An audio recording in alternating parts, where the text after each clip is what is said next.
Now, for the time being, snow, freezing rain, dangerously cold temperatures, all expected to impact much of Virginia this weekend. So emergency officials warn icy conditions could make travel difficult. Shelters across Hampton Roads are preparing to help people stay safe. Yeah, our Jordy Clark has been looking into this, and she's got more information about those shelters.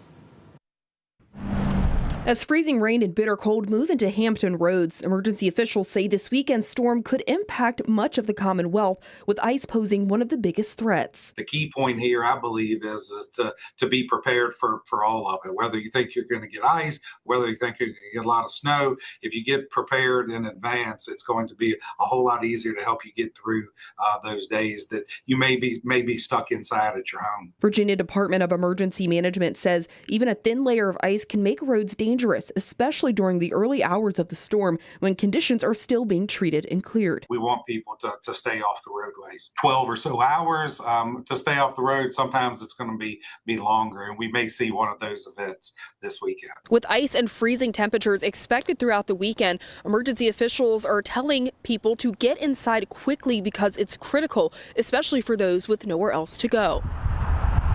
On top of the snow and the ice that makes it treacherous for travel in any sense, really walking around is kind of dangerous as well. But if you're not prepared for the cold, that's when it could be really dangerous and deadly. Shelter leaders like Matthew Stern with Help Inc. say it's not just overnight temperatures they're worried about. Even daytime highs in the 20s can be life-threatening for people without proper clothing or a warm place to stay. So this week we've been working to make sure we've got enough food staged here to be able to feed folks while they're in, enough supplies, enough staff and volunteers to be here to make sure that we can keep our operation running 24/7. As the ice and cold settle in, shelters and emergency officials urge anyone without a safe place to find refuge now before conditions worsen. In Hampton, Jordy Clark, 13 News Now.